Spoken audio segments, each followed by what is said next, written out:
ಕಂಬನಿಯ ಕೊಯಿಲು. ತರಾಸು ಅವರ ಚಿತ್ರದುರ್ಗದ ಇತಿಹಾಸವನ್ನಾಧರಿಸಿದ ಐತಿಹಾಸಿಕ ಕಾದಂಬರಿ.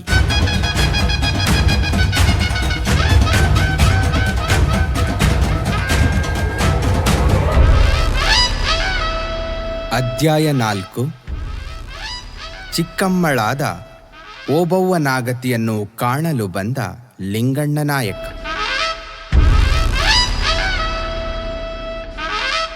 ಇಳಿ ಮಧ್ಯಾಹ್ನದ ಮಾಗಿದ ಬಿಸಿಲು ಅಂತಃಪುರದ ಪಡುವಣದತ್ತಣ ವಾತಾಯನದಿಂದ ತೂರಿ ಬಂದು ರತ್ನಗಂಬಳಿ ಹಾಸಿದ ನೆಲದ ಮೇಲೆ ಬಿಸಿಲು ನೆರಳಿನ ರಂಗವಲ್ಲಿಯನ್ನು ರಚಿಸಿತ್ತು.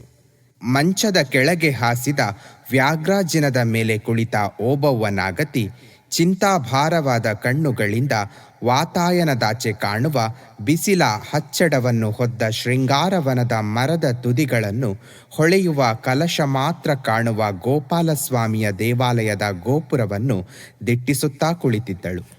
ಒಂದು ಚಿಂತೆ 10 ರೂಪ ತಾಳಿ ಆಕೆಯ ಚಿತ್ತಕ್ಕೆ ಮುತ್ತಿಗೆ ಹಾಕಿತ್ತು.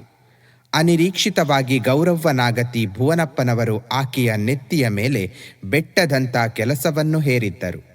ಆ ಹೊಣೆಗಾರಿಕೆಯನ್ನು ಹೇಗೆ ನಿರ್ವಹಿಸುವುದು ತನ್ನಿಂದ ಸಾಧ್ಯವಾದೀತೆ ಎಂಬ ಚಿಂತೆ ಉಳಿದೆಲ್ಲ ಚಿಂತೆಗಳನ್ನು ಮರೆಸಿ ಬೆಳೆದಿತ್ತು. ಆ ಚಿಂತೆ ಬಂದಾಗ ಶಿವನ ಲೀಲೆ ಎಷ್ಟು ವಿಚಿತ್ರ ಎನಿಸಿ ಮನಸ್ಸಿನಲ್ಲಿ ಆಶ್ಚರ್ಯ ತರಂಗಗಳು ಮೂಡುವುವು. ಪತಿಯ ಪ್ರಾಣ ಪಕ್ಷಿ ದೇಹ ಪಂಜರದಿಂದ ಹಾರಿ ಹೋಯಿತೆಂದು ಅರಿವಾದ ಗಳಿಗೆಯಲ್ಲೇ ಆಕೆ ಈ ಲೋಕದ ಚಿಂತೆಯನ್ನು ಮರೆತಿದ್ದಳು. ನಾಯಕರು ಜೀವಂತರಾಗಿ ಇದ್ದಾಗಲೇ ಆಕೆ ಶಿವಪಾದ ಸೇರಲು ತವಕಿಸುತ್ತಿದ್ದಳು. ಓಬವ್ವ ನಾಗತಿ ಮದಕರಿ ನಾಯಕನನ್ನು ಮೊದಲು ಕೈ ಹಿಡಿದ ಹೆಣ್ಣು. ಆಕೆಯ ಬಳಿಕ 29 ಜನರನ್ನು ಮದುವೆಯಾಗಿ ಆ ವಿಲಾಸ ಸಾಗರದಲ್ಲಿ ಮುಳುಗಿ ಆಕೆಯ ಸಂಸಾರದಲ್ಲಿ ಪತಿಸುಖ ನಿರೀಕ್ಷಿಸುವುದನ್ನು ಎಂದೋ ಮರೆತಿದ್ದಳು. ಒಬ್ಬರ ಮೇಲೊಬ್ಬರಿಗೆ ಸವತಿಯರು ಬಂದು ಅಂತಃಪುರವನ್ನು ತುಂಬಿದಾಗ ಮೊದಮೊದಲು ಮಾತ್ಸರ್ಯದ ಉರಿ ಆಕೆಯ ಹೃದಯದಲ್ಲೂ ಹೊತ್ತಿ ಹೆಡೆಯಾಡಿಸುತ್ತಿತ್ತು. ತನ್ನ ಸುಖಕ್ಕಾಗಿ ಅವರು ಕಂಟಕವಾಗಿ ಬಂದರಲ್ಲ ಎಂದು. ಅವರ ಕೈಯಿಂದ ನಾಯಕರನ್ನು ತನ್ನ ಪಾಲಿಗೆ ಉಳಿಸಿಕೊಳ್ಳಲು ಕೆಲ ದಿನ ಶ್ರಮಿಸಿದಳು. ಆದರೆ ಬರುತ್ತಾ ಅಂಥ ನಿರೀಕ್ಷೆ ವಿಫಲವೆಂದು ಅರಿವಾದ ಮೇಲೆ ನಾಗತಿಯರಲ್ಲಿ ಕೆಲವರಂತೆ ಆಕೆಯೂ ಅಂತಃಪುರದ ರಾಜಕೀಯದಲ್ಲಿ ಮುಳುಗಬಹುದಾಗಿತ್ತು. ಆದರೆ ಒಂದು ದಿನ ಅಂತಹ ನಾಗತಿಯರ ವಿಷಯದಲ್ಲಿ ದಾಸಿಯರು ಆಡಿದ ಅಣಕ ತಾತ್ಸಾರದ ಮಾತುಗಳು ಆಕಸ್ಮಿಕವಾಗಿ ಕಿವಿಗೆ ಬಿದ್ದು ಅಂಥ ಬಾಳಿನ ಬಗ್ಗೆ ಹೇಸಿಗೆಯಾಯಿತು.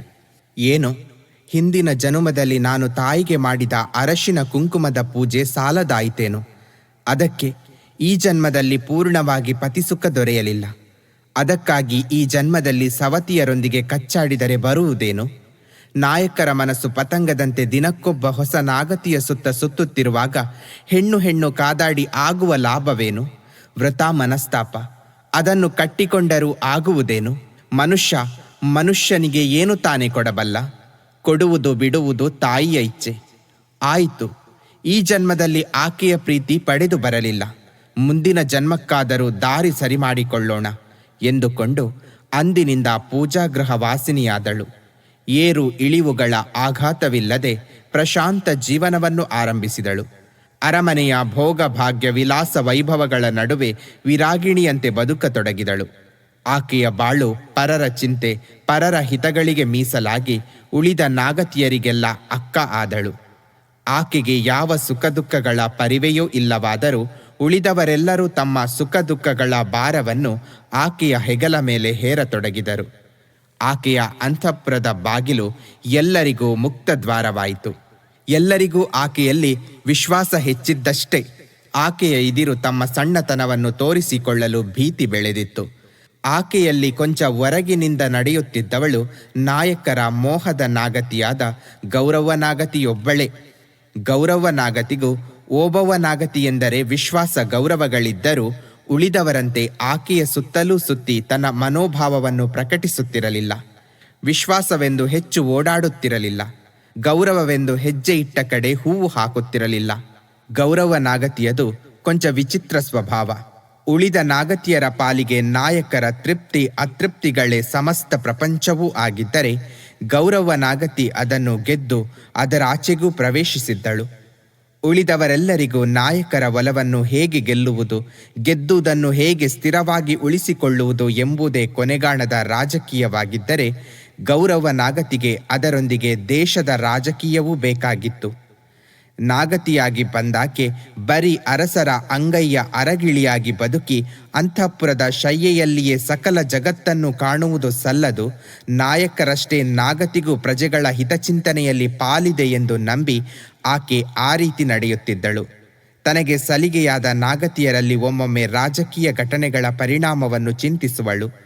ಇದು ಉಳಿದವರ ದೃಷ್ಟಿಯಲ್ಲಿ ಬರೀ ಅನಗತ್ಯವಾದ ಉಪದ್ವ್ಯಾಪಿತನ, ತನ್ನ ಹಿರಿಮೆ ಮೆರೆಸಲು ಕಟ್ಟಿದ ಕಪಟ ನಾಟಕ.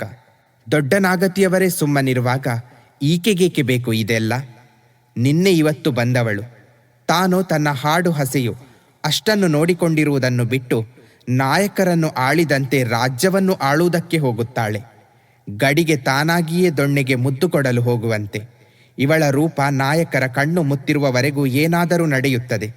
ನಾಳೆ ಇವಳಿಗಿಂತ ಚೆಲುವೆಯೊಬ್ಬಳು ಬಂದರೆ ಊಟದ ತಳಿಗೆ ತಾಂಬೂಲದ ತಟ್ಟೆ ಎರಡೇ ಉಳಿಯುವುದೆಂದು ಕಾಣಳು. ನಮ್ಮಂತೆ ಬರೀ ಮಂಚವನ್ನಾಳಬೇಕಾಗಿ ಬಂದಾಗ ಈ ರಾಜ್ಯವಾಳುವ ಸೊಕ್ಕು ಎಲ್ಲಿ ಉಳಿಯುವುದೋ ನೋಡಬೇಕು ಎಂದು ತಮ್ಮಲ್ಲೇ ಆಡಿಕೊಳ್ಳುವರು. ಹಿರಿಯ ನಾಗತಿಯ ಮುಂದೆ ತಮ್ಮ ಅಸಮಾಧಾನವನ್ನು ಇಷ್ಟು ಬಿಚ್ಚು ಮಾತುಗಳಿಂದ ತೋರಿಸಿಕೊಳ್ಳಲು ಅವಕಾಶವಿಲ್ಲದ್ದರಿಂದ ಆಕೆಯ ಬಳಿ ಬೇರೆ ರೀತಿಯಲ್ಲಿ ಮಾತಾಡಿ ತಮ್ಮ ಅಸೂಯೆಗೆ ಆಕೆಯ ಸಹಾನುಭೂತಿಯನ್ನು ಗಳಿಸಲು ಯತ್ನಿಸಿದರು. ನೆತ್ತಿ ಬಲವೆಂದು ಕೋಡುಗಲ್ಲಿಗೆ ತಲೆಗಟ್ಟಿಸಿ ಬದುಕಿದವರುಂಟೆ ಅಕ್ಕ. ನಾವಂತೂ ಅವಳಿಗೆ ಸರೀಕರು. ಆದರೆ ಎಲ್ಲರಿಗಿಂತ ಮೊದಲು ಈ ಅರಮನೆಯ ಹೊಸಲಕ್ಕಿ ದಾಟಿದ ನಿಮ್ಮಲ್ಲಾದರೂ ತಾನು ಕಿರಿಯವಳು ಎಂಬ ಭಾವನೆ ಬೇಡವೇ? ಹಣತೆ ಎಷ್ಟು ಉರಿದರೂ ಸೂರ್ಯನಿಗೆ ಸಮವೇ?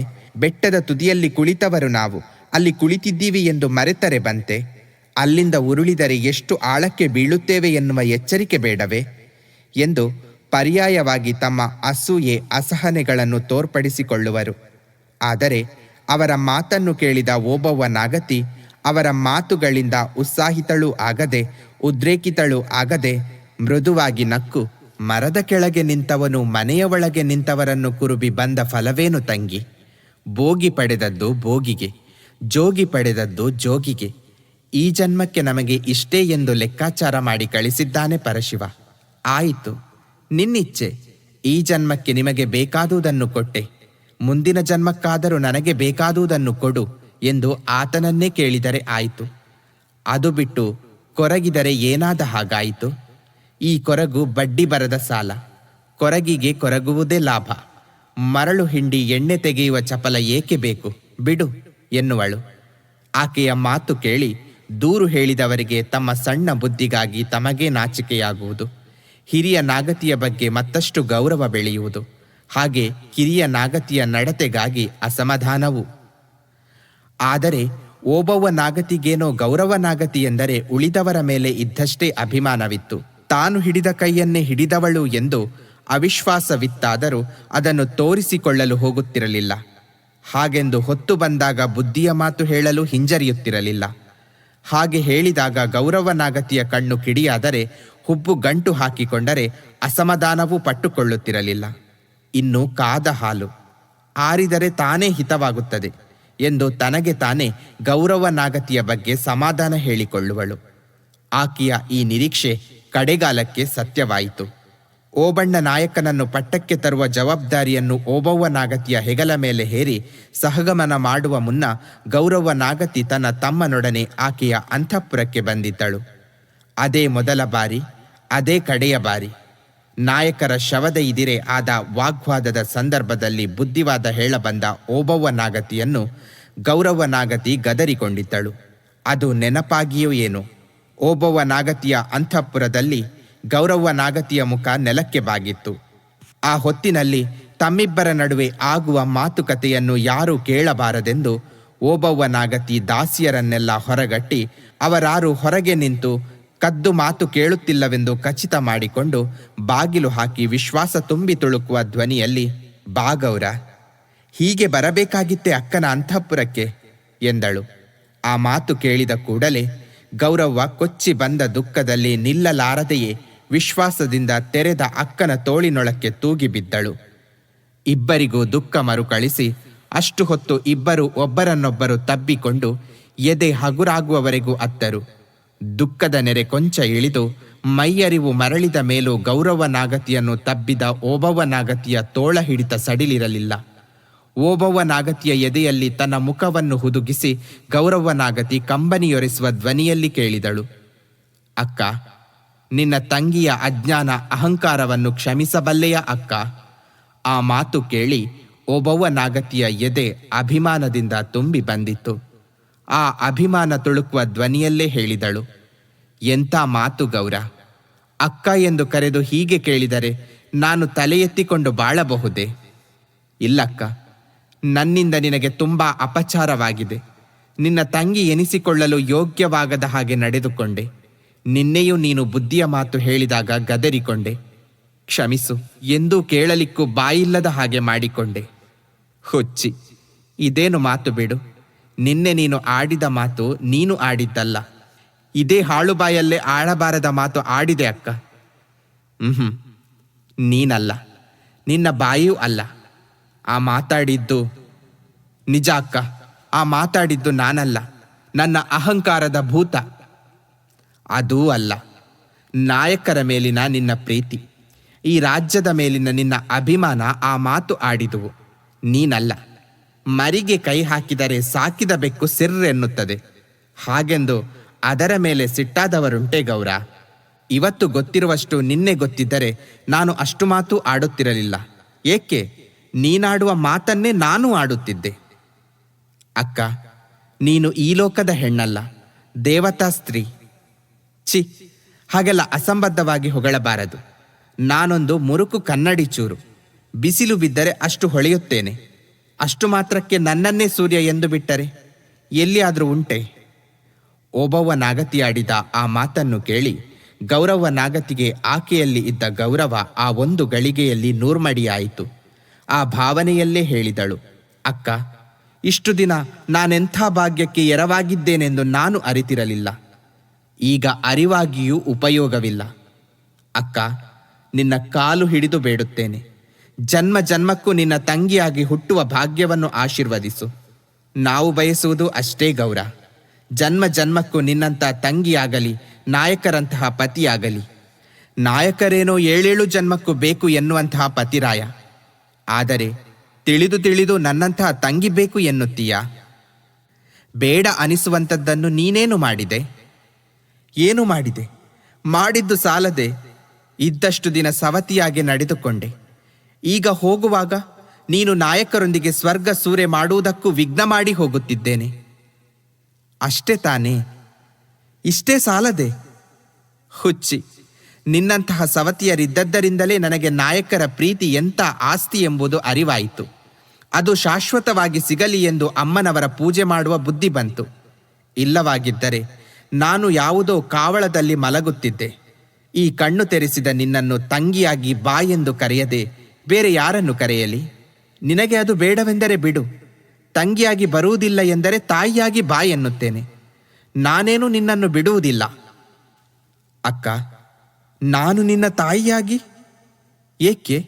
ಆಶ್ಚರ್ಯವೇಕೆ? ಅಥವಾ ನನ್ನಂಥ ನಿರ್ಭಾಗ್ಯೆಯ ತಾಯಿಯಾಗುವುದು ಬೇಡವೆಂದೆ? ಬೇಡವೆಂದೆ ಅಕ್ಕ. ನಿನ್ನ ಕಾಲ ಧೂಳಾಗಿ ಕೈಯ ಕಂಕಣವಾಗಿ ಜನಿಸಿದರೂ ಅದು ನನ್ನ ಪರಮ ಭಾಗ್ಯ. ಅಷ್ಟು ಆಶೀರ್ವದಿಸಿ ನನ್ನನ್ನು ಕಳಿಸಿಕೊಡು ಅಕ್ಕ ಎಂದು ಹೇಳಿ ಗೌರವ ನಾಗತಿ ಅಷ್ಟು ಹೊತ್ತು ಯಾವ ಮಾತು ಆಡದೆ, ಯಾವ ಮಾತು ಆಡಲಾಗದೆ ಪವಾಡವನ್ನು ಕಂಡ ಶಿಶುವಿನಂತೆ ಮೂಕ ವಿಸ್ಮಿತನಾಗಿ ಕುಳಿತಿದ್ದ ತನ್ನ ತಮ್ಮ ಓಬಣ್ಣ ನಾಯಕನನ್ನು ಹತ್ತಿರ ಕರೆದು ಓಬವ್ವ ನಾಗತಿಯ ಚರಣಗಳ ಮೇಲೆ ಕೆಡವಿ, ಅಕ್ಕ, ಇಂದಿನಿಂದ ಇವನು ನನ್ನ ತಮ್ಮನಲ್ಲ, ನಿನ್ನ ಕರುಣೆಯ ಕಂದ. ಹಾಲಲ್ಲಾದರೂ ಹಾಕು, ನೀರಲ್ಲಾದರೂ ಹಾಕು ಎಂದಳು. ಓಬವ್ವ ನಾಗತಿ ನಮಸ್ಕರಿಸಿದ ಓಬಣ್ಣ ನಾಯಕನ ಮುಡಿಯನ್ನು ಸ್ನೇಹದಿಂದ ನೇವರಿಸಿ, 100 ವರ್ಷ ಕಾಲ ಅಖಂಡ ಪೃಥ್ವೀಶ್ವರನಾಗಿ ಬಾಳು, ಸಿದ್ಧರ ರಕ್ಷೆ ನಿನಗಿರಲಿ ಎಂದು ಹರಸಿ ಆತನನ್ನು ಮೇಲೆತ್ತಿ ತನ್ನ ಬಳಿಯಲ್ಲೇ ಕೂಡಿಸಿಕೊಂಡು, ಓಬಣ್ಣ, ನನಗೆ ನಾಯಕರ ರಕ್ಷಣೆ ತಪ್ಪಿತು, ಇನ್ನು ನಮ್ಮನ್ನು ಕಾಪಾಡುವವನು ನೀನು ಎಂದಳು. ಆ ಮಾತು ಕೇಳಿ ಗೌರವ ನಾಗತಿಯ ಗಂಟಲು ಕಟ್ಟಿ ಕಣ್ಣಲ್ಲಿ ಸ್ವಲ್ಪ ಹೊತ್ತು ಆರಿದ ನೀರು ಮತ್ತೆ ತುಂಬಿಕೊಂಡಿತು. ಗದ್ಗದ ಧ್ವನಿಯಲ್ಲೇ ಹೇಳಿದಳು, ಓಬಣ್ಣ, ನೀನು ಭಾಗ್ಯವಂತ. ಕಿಂತ ಅಕ್ಕನನ್ನು ಬಿಟ್ಟು ತಬ್ಬಲಿಯಾಗಿ ಹೋಗುವ ನಾನು ಪಾಪಿ. ಬದುಕುವಷ್ಟು ದಿನ ಈ ತಾಯಿಗೆ ಸರಿಯಾದ ಮಗನೆನಿಸಿ ಬಾಳು. ಜಗತ್ತೇ ನಿನ್ನನ್ನು ಬಿಟ್ಟು ಈಕೆಯ ಪಾದದ ಆಶ್ರಯವೊಂದೇ ಉಳಿದರೂ ನಿನ್ನ ಬಾಳು ಪಾವನವಾಗುತ್ತದೆ. ಅಕ್ಕ, ನಾನಿನ್ನು ಹೋಗಿ ಬರಲೆ? ಹೋಗಿ ಬಾ ಗೌರ. ಸ್ವರ್ಗದಲ್ಲಿ ಅವರಿಗೆ ನನ್ನ ನೆನಪು ಕೊಡು ಗೌರ. ಬೇಗ ನನ್ನನ್ನು ಈ ಜಗತ್ತಿನ ಸೆರೆಯಿಂದ ಕರೆಸಿಕೊಳ್ಳಲಿ. ಅವರ ಇಚ್ಛೆ ನಡೆಸಿದ ಬಳಿಕ ನಾನಿಲ್ಲಿ ಬಹಳ ಕಾಲ ಒಂಟಿಯಾಗಿ ಇರಲಾರೆ. ಓಬವ್ವ ನಾಗತಿ ಆ ಮಾತನ್ನು ಕುಂಠಿತವಾಗಿಯೇ ಆಡಿದರೂ ಆ ಮಾತುಗಳ ಆಳದಲ್ಲಿ ಭಯಂಕರ ವಿರಹದ ಜ್ವಾಲಾಮುಖಿ ದಹದಹಿಸುತ್ತಿರುವುದು ಗೌರವ್ವ ನಾಗತಿಯ ಹೃದಯಕ್ಕೆ ಗೋಚರವಾಯಿತು. ಮತ್ತೊಮ್ಮೆ ಆಕೆಯನ್ನು ತಬ್ಬಿಕೊಂಡು ಕಂಬನಿಯ ಕಡಲಿನಲ್ಲಿ ಮೈಯನ್ನು ತೇಲಿಬಿಟ್ಟಳು. ಆ ಎರಡು ಮೈಗಳು ಬೇರೆಯಾಗಿ ಉಳಿದಿದ್ದರೂ ದುಃಖದ ಬೆಸುಗೆಯಲ್ಲಿ ಆತ್ಮಗಳೆರಡೂ ಒಂದೇ ಆದುವು. ತಾನಾಗಿಯೇ ಆ ದುಃಖದ ಕಾವು ಆರುವಷ್ಟು ಹೊತ್ತು ಒಬ್ಬರನ್ನೊಬ್ಬರು ತಬ್ಬಿದ್ದು ಬಳಿಕ ಗೌರವ್ವ ನಾಗತಿ ಓಬವ್ವ ನಾಗತಿಗೆರಗಿ ಆಕೆಯ ಚರಣಗಳನ್ನು ಕಣ್ಣಿಗೆ ಒತ್ತಿಕೊಂಡು, ಅಕ್ಕ, ದೇವರನ್ನು ನೋಡಲು ಸ್ವರ್ಗಕ್ಕೆ ಹೋಗಬೇಕೆನ್ನುತ್ತಾರೆ. ನನಗೆ ಈ ಕಣ್ಣುಗಳಲ್ಲೇ ಇವತ್ತು ಏಕನಾಥೇಶ್ವರಿಯ ದರ್ಶನವಾಯಿತು. ನನ್ನಂಥ ಭಾಗ್ಯವಂತರಿನ್ನಿಲ್ಲ. ನಿನ್ನ ನಿರ್ಭಾಗ್ಯ ತಂಗಿಯನ್ನು ಹರಸಿ ಕಳಿಸಿಕೊಡು ಎಂದಳು. ಆ ಮಾತು ಕೇಳಿ ಅಯಾಚಿತವಾಗಿ ಓಬವ್ವ ನಾಗತಿಯ ಕಂಗಳಿಂದ ಉರುಳಿದ ಕಂಬನಿಗಳೇ ಗೌರವ್ವ ನಾಗತಿಗೆ ಆಶೀರ್ವಾದ ಸೇಸೆಯನ್ನೆರೆದುವು. ಓಬವ್ವ ನಾಗತಿಯ ಅಂತಃಪುರದಿಂದ ಹೋಗಲಾರೆನೆನ್ನುವ ಕಾಲನ್ನು ಬಲವಂತದಿಂದ ಕಿತ್ತು ಕಂಬನಿ ದುಂಬಿ ಕುರುಡಾಗಿ ಗೋಡೆಗಳನ್ನು ತಡವುತ್ತಾ ತನ್ನ ತಮ್ಮನೊಂದಿಗೆ ತನ್ನ ಅಂತಃಪುರಕ್ಕೆ ತೆರಳಿದಳು ಗೌರವ್ವ ನಾಗತಿ. ಮೈಯನ್ನು ಹೊರಗೊಯ್ದು ಬರಲಾರೆನೆಂಬ ಹೃದಯವನ್ನು ಓಬವ್ವ ನಾಗತಿಯ ಚರಣದಡಿಯಲ್ಲಿಯೇ ಉಳಿಸಿ ಗೌರವ್ವ ನಾಗತಿ ತೆರಳಿದಳು ಅಂತಃಪುರದಿಂದ, ಈ ಲೋಕದಿಂದ. ಆದರೆ ಆ ಗಳಿಗೆಯ ನೆನಪು ಮಾತ್ರ ಅಮರವಾಗಿ ಉಳಿಯಿತು. ಓಬವ್ವ ನಾಗತಿಯ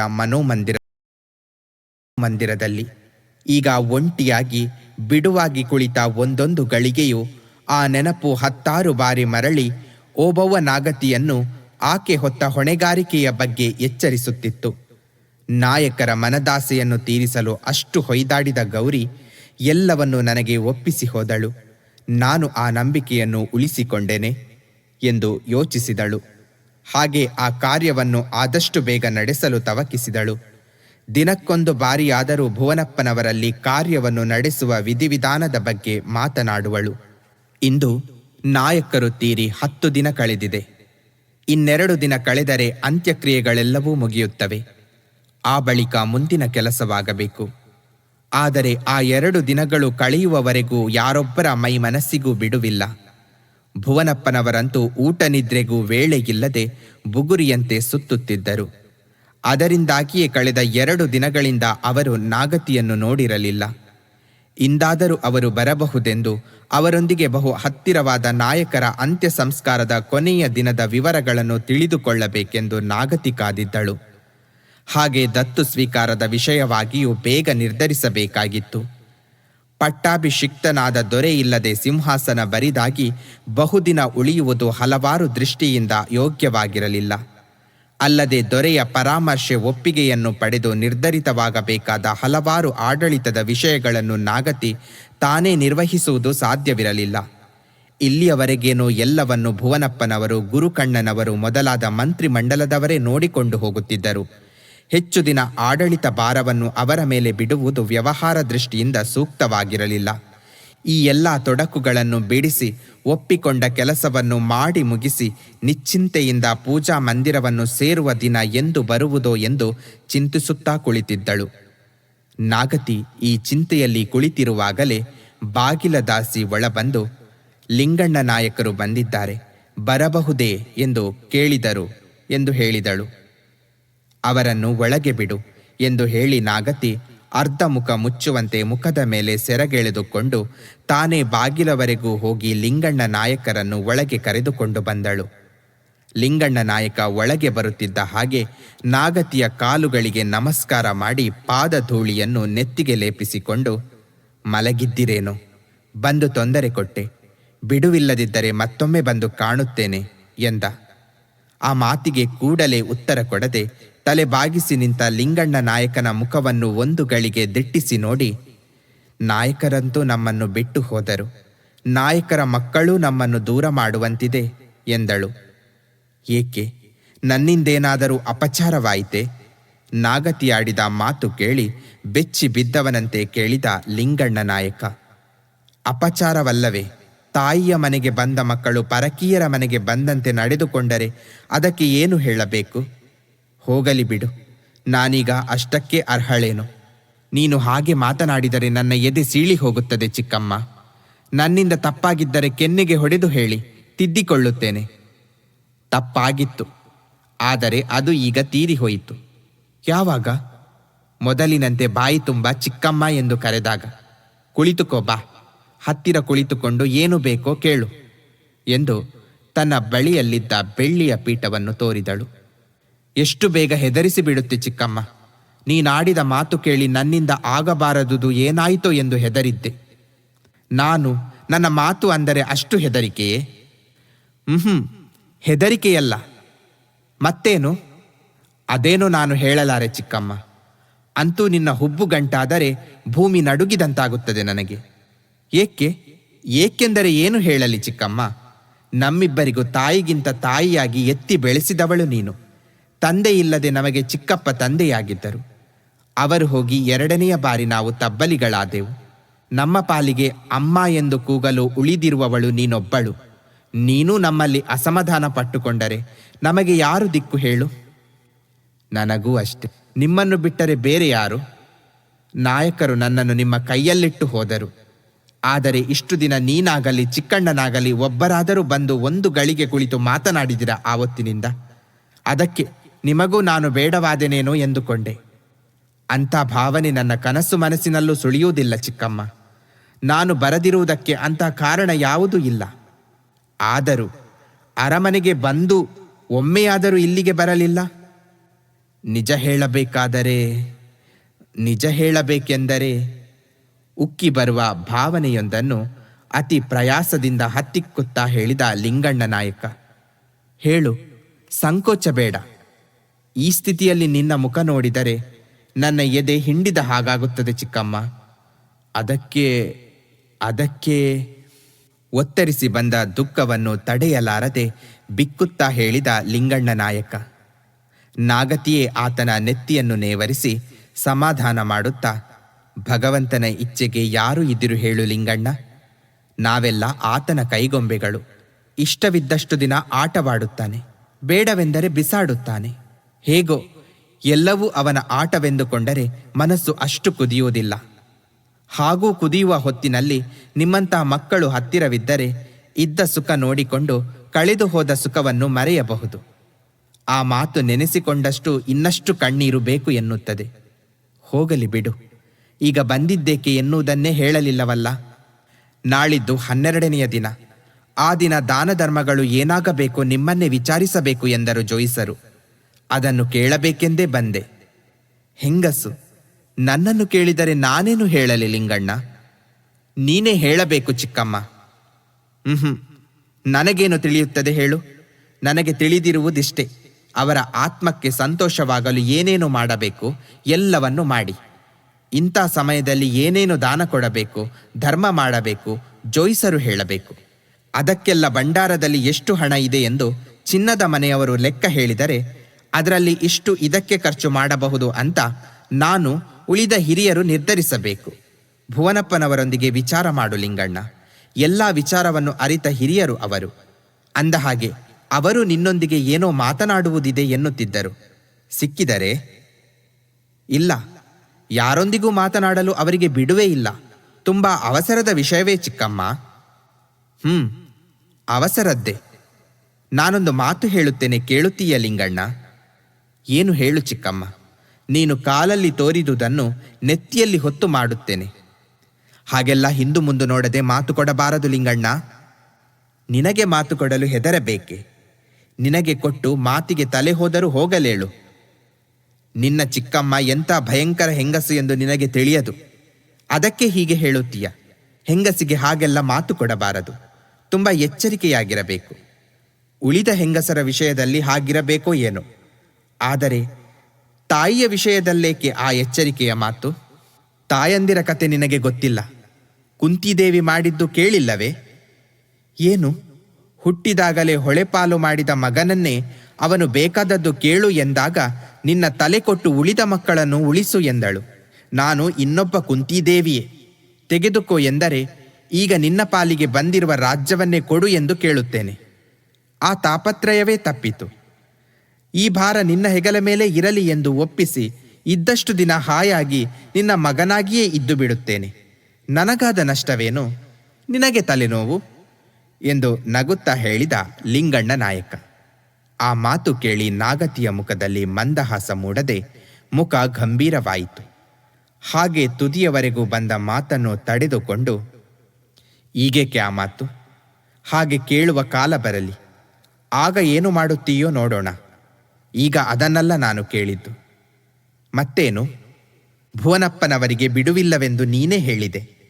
ನಿನಗೆ ಬಿಡುವಿದ್ದರೆ ನೀನೇ ಹೋಗಿ ಒಂದು ಗಳಿಗೆ ಅವರೊಂದಿಗೆ ಮಾತನಾಡಿಕೊಂಡು ಬಾ. ಅಷ್ಟೇ ತಾನೇ? ನಾನು ಇನ್ನೇನೋ ಎಂದಿದ್ದೆ. ಯಾವ ಮಾತನ್ನೂ ಅಷ್ಟು ಸುಲಭ ಅಂದುಕೊಳ್ಳಬಾರದು ಲಿಂಗಣ್ಣ. ಕಲ್ಲಿಗೆ ಕಲ್ಲಿನ ತೂಕವಿದ್ದರೆ ಹೂವಿಗೂ ಹೂವಿನ ತೂಕ ಇದ್ದೇ ಇರುತ್ತದೆ. ಆದ್ದರಿಂದ ಎಲ್ಲಕ್ಕೂ ತೂಕವಿದೆ ಎಂದು ಅರಿತುಕೊಂಡು ನಡೆಯುವುದು ಒಳಿತು. ಚಿಕ್ಕಣ್ಣ ಎಲ್ಲಿ ಕಾಣಲೇ ಇಲ್ಲ? ಇದ್ದರೆ ಒಂದು ಗಳಿಗೆ ಕಳಿಸಿಕೊಡು. ನಿನ್ನ ಹಾಗೆ ಆತನೂ ಬಂದು ಒಂದು ಗಳಿಗೆ ಕುಳಿತುಕೊಂಡು ಮಾತನಾಡಿ ಹೋದರೆ ಜೀವಕ್ಕೆಷ್ಟೋ ಸಮಾಧಾನ. ಅವನು ಸಿಕ್ಕಾಗ ಹೇಳುತ್ತೇನೆ. ಅಂದರೆ ಇಬ್ಬರು ಒಂದೇ ಕಡೆಯಲ್ಲಿ ಇದ್ದರೂ ನನಗೆ ಸಿಗುವುದೇ ಇಲ್ಲ ಅವನು. 3 ಹೊತ್ತು ಅವನಾಯಿತು, ದಳವಾಯಿ ಮುದ್ದಣ್ಣನವರಾಯಿತು. ಅದಕ್ಕೆ ಸಿಕ್ಕರೆ ಹೇಳುತ್ತೇನೆ ಎಂದದ್ದು.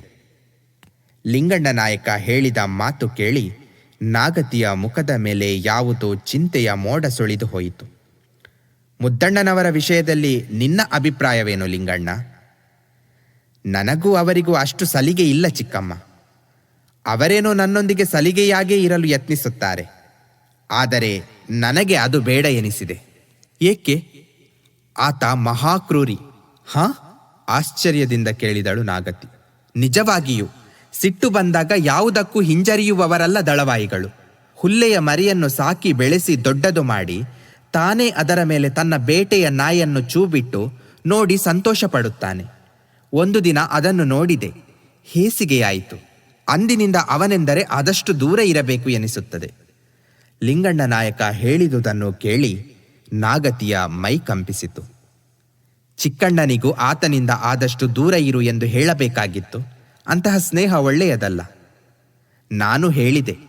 ಆದರೆ ಚಿಕ್ಕಣ್ಣನಿಗೆ ಬೇಟೆ ಹುಚ್ಚು. ದಳವಾಯಿ ಮುದ್ದಣ್ಣನವರಿಗಂತೂ ಬೇಟೆ ಎಂದರೆ ಊಟ ನೀರು ಒಂದೂ ಬೇಡ. ಅವರ ಮನೆ ನೋಡಬೇಕು ಚಿಕ್ಕಮ್ಮ. ಒಳಗೆ ಕಾಲಿಡಲು ಹೆದರಿಕೆಯಾಗಬೇಕು. ಅಷ್ಟು ಬೇಟೆಯ ನಾಯಿ ಕಟ್ಟಿದ್ದಾರೆ. ಮನೆಯ ಮುಂದಣ ಕೈಸಾಲೆಯ ಕಂಬಕ್ಕೂ ಬೇಟೆಯ ಹದ್ದುಗಳ ಪಂಜರ ತೂಗು ಹಾಕಿದ್ದಾರೆ. ನಿನಗೆ ಗೊತ್ತಿಲ್ಲ, ಜಿಂಕೆಯ ಬೇಟೆಗೆಂದು ಅವರೊಂದು ಚಿರತೆಯನ್ನೇ ಸಾಕಿಕೊಂಡಿದ್ದಾರೆ. ಚಿಕ್ಕಣ್ಣನ ಬೇಟೆಯ ಹುಚ್ಚು ಇವರ ಸ್ನೇಹದಲ್ಲಿ ಮತ್ತಷ್ಟು ಬಲವಾಗಿದೆ. ನಿನಗೆ ಆ ಹುಚ್ಚಿಲ್ಲವೇ ಲಿಂಗಣ್ಣ? ಏಕೆ? ಹೆದರಿಕೆಯೇ? ಹೆದರಿಕೆ? ನನಗೆ ಹಾಗೆಂದರೆ ಹಡೆದವರ ಹೆಸರಿಗೆ ಅವಮಾನವಾದೀತು. ಹುಲಿ ಇದಿರಾದರೆ ಕೈಗತ್ತಿಯಲ್ಲೇ ಕೊಂದೇನು. ಆದರೆ ತಮ್ಮ ಪಾಡಿಗೆ ತಾವಾಗಿ ಆಡಿಕೊಂಡಿರುವ ಜಿಂಕೆ, ನವಿಲು, ಮೊಲಗಳನ್ನು ಬೇಟೆಯಾಡಿ ಕೊಲ್ಲುವುದರಲ್ಲಿ ಏನು ಗಂಡಸುತನವಿದೆ ಚಿಕ್ಕಮ್ಮ? ಅದೊಂದು ಬಗೆಯ ರಕ್ತದಾಹ. ಮನುಷ್ಯರು ಮಾಡುವ ಕೆಲಸವಲ್ಲ. ಆ ಕೆಲಸ ಮಾಡಿದವನು ಹೆಮ್ಮೆ ಪಟ್ಟುಕೊಳ್ಳುವುದಕ್ಕಿಂತ ಎಂಥ ಕೆಲಸ ಮಾಡಿದೆ ಎಂದು ನಾಚಿಕೊಳ್ಳಬೇಕು. ಯಾವುದೋ ಆವೇಶ ಬಂದವನಂತೆ ಹೇಳಿದ ಲಿಂಗಣ್ಣ ನಾಯಕ. ಮುತ್ತಿನಂತ ಮಾತನಾಡಿದೆ ಲಿಂಗಣ್ಣ. ಸ್ವರ್ಗದಲ್ಲಿರುವ ನಿಮ್ಮ ತಂದೆ ಒಪ್ಪುವಂತ ಮಾತನಾಡಿದೆ. ಎಷ್ಟಾದರೂ ನೀನು ಹಿರಿಯ. ಚಿಕ್ಕಣ್ಣನಿಗೂ ಬುದ್ಧಿ ಹೇಳಿ ದಾರಿಗೆ ತಾ. ರಕ್ತದ ಹುಚ್ಚು ಯಾರಿಗೂ ಅಷ್ಟು ಹಿಡಿಯಬಾರದು. ಹೋಗಲಿ, ಇನ್ನೊಬ್ಬರ ಮಾತು ನನಗೇಕೆ. ಆದರೆ ನಿನ್ನ ಇಂಥ ಮಾತು ಕೇಳಿದಾಗ ನನಗೂ ಒಂದೇ ಅಸಮಾಧಾನ ಲಿಂಗಣ್ಣ. ಏನು ಚಿಕ್ಕಮ್ಮ? ನಿನ್ನನ್ನು ಹಡೆದ ಹೊಟ್ಟೆ ನನ್ನದಾಗಲಿಲ್ಲವಲ್ಲ ಎಂದು. ಆದರೆ ಎತ್ತಿ ಬೆಳೆಸಿದ ತೋಳು ನಿನ್ನದು ಚಿಕ್ಕಮ್ಮ. ಈ ಜೀವಕ್ಕೆ ಅಷ್ಟೇ ಸಮಾಧಾನ ಎಂದು ನಿಟ್ಟುಸಿರು ಬಿಟ್ಟಳು ನಾಗತಿ. ಆ ಮಾತು ಹೇಳಿ ತಲೆ ಎತ್ತಿ ನೋಡಿದಾಗ ಒಳಮನೆಯ ಬಾಗಿಲಲ್ಲಿ ದಾಸಿಯ ಮುಖ ಕಾಣಿಸಿತು. ಏನು ಗಿರಿಜವ್ವ ಎಂದು ಅವಳನ್ನು ಕೇಳಿದಳು. ಸಂಜೆಯಾಯಿತು. ಮಡಿಯೊಟ್ಟುಕೊಳ್ಳಲು ನೀರು ಸಿದ್ಧವಾಗಿದೆ. ಅದನ್ನೇ ತಿಳಿಸೋಣವೆಂದು ಬಂದೆ. ಕ್ಷಮಿಸಬೇಕು. ಓ, ಆಗಲೇ ಅಷ್ಟು ಹೊತ್ತಾಯಿತೆ. ಮಾತಿನಲ್ಲಿ ಹೊತ್ತೇ ತಿಳಿಯಲಿಲ್ಲ. ನೀರು ಸಿದ್ಧ ಮಾಡು, ಬಂದೆ. ಅಪ್ಪಣೆಯಾದರೆ ನಾನು ಹೋಗಿ ಬರುತ್ತೇನೆ ಚಿಕ್ಕಮ್ಮ. ಹೋಗಿ ಬಾ, ಆದರೆ ನಾನು ಹೇಳಿದುದನ್ನು ಮರೆಯಬೇಡ. ಯಾವ ಮಾತು? ಸಾಧ್ಯವಾದರೆ ಭುವನಪ್ಪನವರನ್ನು ನೋಡಿಕೊಂಡು ಹೋಗು. ಖಂಡಿತವಾಗಿಯೂ ಬರುತ್ತೇನೆ ಚಿಕ್ಕಮ್ಮ ಎಂದು ಲಿಂಗಣ್ಣ ನಾಯಕ ನಾಗತಿಗೆ ನಮಸ್ಕಾರ ಮಾಡಿದ. ಏಕನಾಥೇಶ್ವರನಿಗೆ ಒಲಿತು ಮಾಡಲಿ, 100 ವರ್ಷ ಬದುಕು ಎಂದು ಕಾಲಿಗೆರಗಿದ ಲಿಂಗಣ್ಣ ನಾಯಕನನ್ನು ಹರಸಿ ನಾಗತಿ ಒಳಮನೆಗೆ ನಡೆದಳು. ಲಿಂಗಣ್ಣ ನಾಯಕ ಕೋಣೆ ಮುಚ್ಚಿದ ಬಾಗಿಲನ್ನು ತೆರೆದು ಹೊರಬಂದಾಗ ಬಾಗಿಲ ಬಳಿಯಿಂದ ಏನೋ ನೆರಳು ತಟಕ್ಕನೆ ಸರಿದು ಹೋದಂತಾಯಿತು. ಅಲ್ಲೇ ನಿಂತು ಸುತ್ತಮುತ್ತಲೂ ನೋಡಿದ. ಮುಸ್ಸಂಜೆಯ ಕತ್ತಲು ಕವಿಯುತ್ತಿದ್ದು ಹಜಾರದಲ್ಲಿ ದೀಪವನ್ನು ಹೊತ್ತಿಸಿ ಇಡುತ್ತಿದ್ದ ಆಳು ವಿನ ಬೇರೆ ಯಾರೂ ಕಾಣಲಿಲ್ಲ. ಆದರೂ ಆತನ ಮನಸ್ಸಿನಿಂದ ಯಾರೋ ಬಾಗಿಲ ಬಳಿ ನಿಂತಿದ್ದು ತಾನು ಹೊರಬರುತ್ತಿರಲು ಸರಿದು ಹೋದರೆಂಬ ಭಾವನೆ ಮರೆಯಾಗಲಿಲ್ಲ. ಯಾರಿರಬಹುದು ಎಂದು ಆಶ್ಚರ್ಯವಾಯಿತು. ಏನಿರಬಹುದು ಎಂದು ಚಿಂತೆಯಾಯಿತು. ಅದೇ ಯೋಚನೆಯಲ್ಲೇ ತಲೆ ತಗ್ಗಿಸಿಕೊಂಡು ಹೊರಬಂದ. ಅರಮನೆಯಿಂದ ಹೊರಬರುತ್ತಿದ್ದ ಹಾಗೆ ಪಂಜು ಹಿಡಿದ ಆಳುಗಳು ಇದಿರು ಬಂದು ಇಬ್ಬದಿಯಲ್ಲೂ ನಿಂತು ದಾರಿ ತೋರಿದರು. ಬೆಂಬದಿಯಲ್ಲಿ ಕಾವಲು ಸೈನಿಕರು ನಡೆದರು. ಬಾಗಿಲ ಬಳಿಯ ಕಾವಲು ಭಟರು ಮುಜುರೆ ಮಾಡಿ ಅವನ ಬರವನ್ನು ಕೂಗಿ ಹೇಳಿದ ಕೂಡಲೇ ಲಿಂಗಣ್ಣ ನಾಯಕನನ್ನು ಅವನ ಅರಮನೆಗೆ ಕರೆದೊಯ್ಯಲು ಕಾದಿದ್ದ ಮೇನಾವನ್ನು ಬೋಯಿಗಳು ಹೊತ್ತು ತಂದರು. ಅದಾವುದು ಅರಿವಾಗದವನಂತೆ ಹೋಗಿ ಮೇನಾದಲ್ಲಿ ಕುಳಿತ ಲಿಂಗಣ್ಣ ನಾಯಕ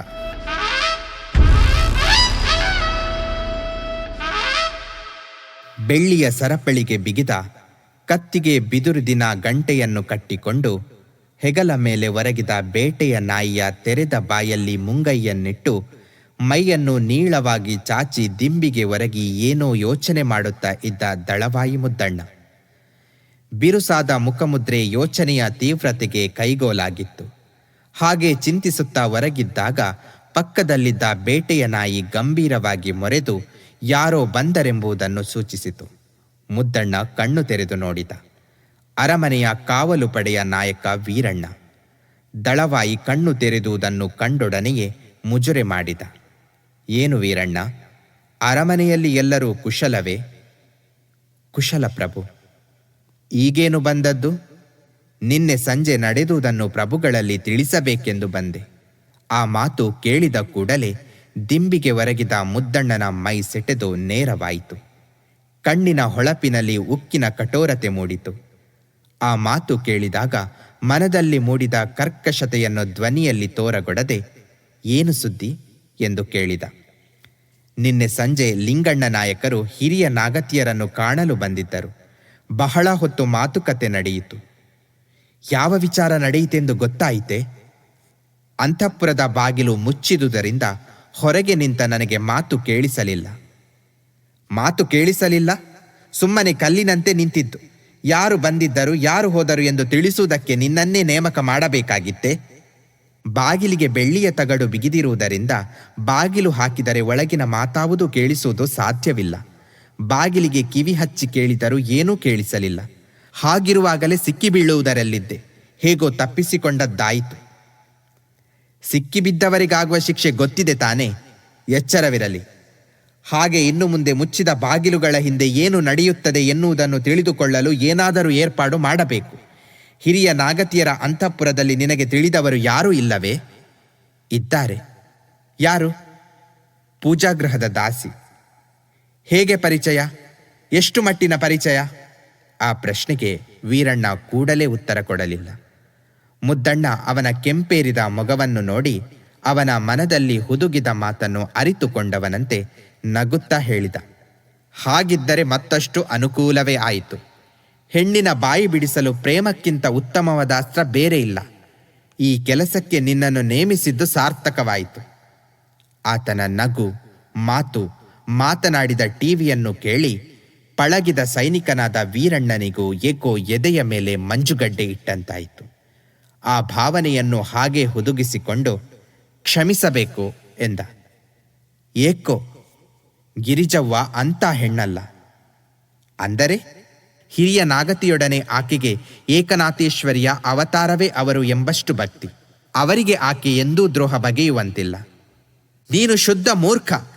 ಹಿರಿಯ ನಾಗತಿಯವರಿಗಾಗಲಿ ದುರ್ಗಕ್ಕಾಗಲಿ ದ್ರೋಹ ಬಗೆಯಬೇಕೆಂಬ ಯೋಚನೆ ನಮಗೆ ತಾನೇ ಇದೆಯೇ? ಅವರ ಮೈಮರೆವಿನಿಂದಾಗಿ ಅರಮನೆಗಾಗಲಿ ದುರ್ಗಕ್ಕಾಗಲಿ ಯಾವ ಬಗೆಯ ವಿಪತ್ತು ಬರಬಾರದೆಂಬುದೇ ನನ್ನ ಇಚ್ಛೆ. ಅದಕ್ಕಾಗಿಯೇ ಈ ಕಟ್ಟು ಕಾವಲು ಬಂದೋಬಸ್ತು ಎಲ್ಲವೂ. ಇಷ್ಟೆಲ್ಲ ಮಾಡಿದೆವೆಂದು ಅರಮನೆಯವರು ನಮಗೆ ಹೆಚ್ಚಿನ ಬಹುಮಾನವೇನನ್ನಾದರೂ ಕೊಡುತ್ತಾರೆಯೇ? ನಾಯಕರಿಟ್ಟ ಉಪ್ಪಿನ ಋಣ ತೀರಿಸಲು ನಾವು ಮೈಯೆಲ್ಲ ಕಣ್ಣಾಗಿರಬೇಕಾಗಿದೆ. ನಾಯಕರಿಂದ ಹಾಲು ಬೆಣ್ಣೆ ಉಂಬಳಿ ಪಡೆದವನು ನೀನು. ನಿನ್ನ ತಂದೆ ಈ ದುರ್ಗಕ್ಕಾಗಿಯೇ ಮಡಿದ. ಆ ಭಾವನೆ ನಿನಗಿಲ್ಲವೇ? ಆದ್ದರಿಂದ ಗಿರಿಜವ್ವೆಗೂ ಈ ಮಾತನ್ನು ತಿಳಿ ಹೇಳಿ ವಿಷಯ ಸಂಗ್ರಹಿಸಬೇಕು. ನಿನ್ನನ್ನು ಸಾಕಿ ಸಲಹಿದ ದುರ್ಗಕ್ಕಾಗಿ ಇಷ್ಟು ಮಾಡಲಾರೆಯಾ? ಅಥವಾ ಆ ಹೆಣ್ಣಿನ ಹೃದಯವನ್ನು ಗೆಲ್ಲುವ ಶಕ್ತಿ ನಿನಗಿಲ್ಲವೋ? ದಳವಾಯಿ ಆಡಿದ ಮಾತಿಗೆ ಏನು ಉತ್ತರ ಹೇಳಲು ವೀರಣ್ಣನಿಗೆ ತೋಚಲಿಲ್ಲ. ಸುಮ್ಮನೆ ತಲೆ ತಗ್ಗಿಸಿ ನಿಂತಿದ್ದ. ಮುದ್ದಣ್ಣನೇ ತನ್ನ ಮಾತನ್ನು ಮುಂದುವರಿಸಿ ಕೇಳಿದ. ನಿನ್ನ ಅಣ್ಣ ಕಸ್ತೂರಿ ನಾಯಕನು ಅರಮನೆಯ ಉಳಿಗದಲ್ಲೇ ಇರಬೇಕು. ಹೌದು. ಏಕೆ ಪ್ರಭು? ಏಕೂ ಇಲ್ಲ, ಸುಮ್ಮನೆ ನೆನಪಾಯಿತು, ಅದಕ್ಕೆ ಕೇಳಿದೆ. ಅಂತೂ ದುರ್ಗದ ಸೇವೆ ಸಲ್ಲಿಸಲು ದೇವರು ನಿನಗೆ ಶಕ್ತಿ ಕೊಟ್ಟಿದ್ದಾನೆ, ಅದರಲ್ಲಿ ವಂಚನೆ ಮಾಡಬೇಡ. ಕ್ಷಮಿಸಿ, ನನ್ನಲ್ಲಿ ಅಂಥ ಭಾವನೆ ಇದ್ದಿದ್ದರೆ ಇಲ್ಲಿಯವರೆಗೆ ಬರುತ್ತಿರಲಿಲ್ಲ. ಅರಮನೆಯ ಮೇಲೆ ಬೇಹು ಮಾಡಲು ಒಪ್ಪುತ್ತಿರಲಿಲ್ಲ. ತಾನು ಸೈನಿಕ, ಮಾತನಾಡುತ್ತಿರುವುದು ತನ್ನ ಸಾವು ಬದುಕಿನ ಮೇಲೆ ತನ್ನ ಅಧಿಕಾರವನ್ನುಳ್ಳ ದಳಪತಿಯ ಮುಂದೆ ಎಂಬುದನ್ನರಿತು ಆ ಮರ್ಯಾದೆಗೆ ಭಂಗ ತರದೆ ಅಷ್ಟೇ ಮಟ್ಟಿಗೆ ತಾನು ಹೇಳಬೇಕಾದ ಮಾತಿಗೂ ಕೋರೆ ಮಾಡಿಕೊಳ್ಳದೆ ಹೇಳಿದ ವೀರಣ್ಣ. ಅವನ ಮಾತು ಕೇಳಿ ಅವನ ಉದ್ದ ಅಗಲವನ್ನು ಕಣ್ಣಲ್ಲಿಯೇ ಅಳೆಯುವಂತೆ ಅವನನ್ನು ನೋಡಿ ಏರಿಳಿವುಗಳಿಲ್ಲದೆ ಬಿಗಿದ ತಂತಿಯಂತೆ ಬಿಗಿದೆಳೆದ ಧ್ವನಿಯಲ್ಲಿ ಹೇಳಿದ ಮುದ್ದಣ್ಣ, ನೀನು ಮಾತನಾಡುತ್ತಿರುವುದು ದಳವಾಯಿಗಳ ಎದುರಿನಲ್ಲಿ ಎಂಬುದು ನೆನಪಿದೆ ತಾನೇ? ಇದ್ದ ಮಾತನ್ನು ಹೇಳಿದುದಕ್ಕೆ ಪ್ರಭುಗಳಿಗೆ ನನ್ನ ಮೇಲೆ ಆಗ್ರಹವಾದರೆ ಕೊಡಬಹುದಾದ ಶಿಕ್ಷೆ ಅನುಭವಿಸಲು ಸಿದ್ಧವಾಗಿದ್ದೇನೆ. ತನ್ನ ದೇಹದ ಉದ್ದಕ್ಕೂ ನೇರವಾಗಿ ನಿಂತು ಹೇಳಿದ ವೀರಣ್ಣ. ಮುದ್ದಣ್ಣ ಅವನ ಮಾತು ಕೇಳುತ್ತಿದ್ದ. ಅವನ ಕೈ ಬಳಿಯ ಬೇಟೆಯ ನಾಯಿಯ ಬೆನ್ನನ್ನು ಸವರುತ್ತಿತ್ತು. ಅರೆಗಳಿಗೆ ಸುಮ್ಮನಿದ್ದು ಬಳಿಕ ತಟ್ಟನೆ ನಕ್ಕು ಹೇಳಿದ, ಸ್ಪಷ್ಟವಾಗಿ ಮಾತನಾಡುವವರನ್ನು ಕಂಡರೆ ನನಗೆ ಅಭಿಮಾನ, ಅದಕ್ಕೆಂದೇ ಸುಮ್ಮನಿದ್ದೇನೆ. ಸರಿ, ಹೇಳುವ ಮಾತು ಇನ್ನೇನು ಇಲ್ಲದಿದ್ದರೆ ಹೋಗಬಹುದು. ಇನ್ನೊಂದು ವಿಷಯ. ಏನು? ಹಿರಿಯ ನಾಗತಿಯರೊಂದಿಗೆ ಮಾತುಕತೆ ಮುಗಿಸಿಕೊಂಡ ಲಿಂಗಣ್ಣ ನಾಯಕರು ಆ ಬಳಿಕ ಭುವನಪ್ಪನವರ ಮನೆಗೆ ಹೋದರು.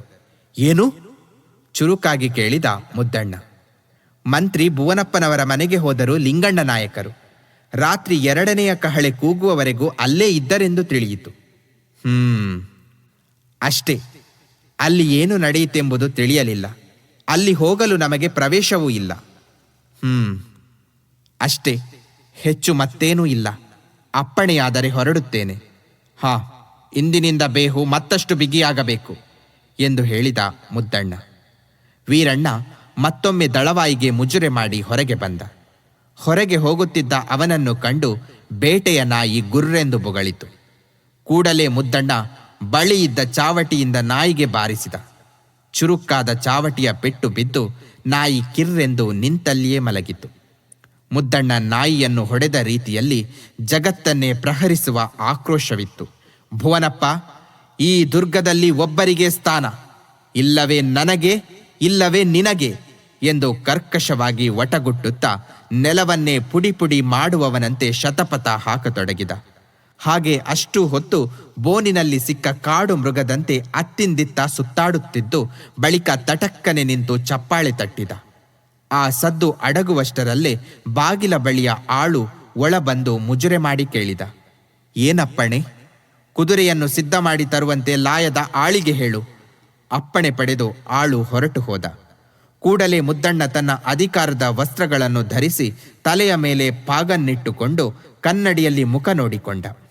ಕನ್ನಡಿಯ ಪ್ರತಿಬಿಂಬ, ಅದರಲ್ಲಿ ಉಗ್ರವಾಗಿ ಕೆಂಡ ಕಾರುತ್ತಿದ್ದ ಕಣ್ಣುಗಳನ್ನು ಕಂಡು ಆತನೇ ಒಂದು ಹೆಜ್ಜೆ ಹಿಮ್ಮೆಟ್ಟಿದ.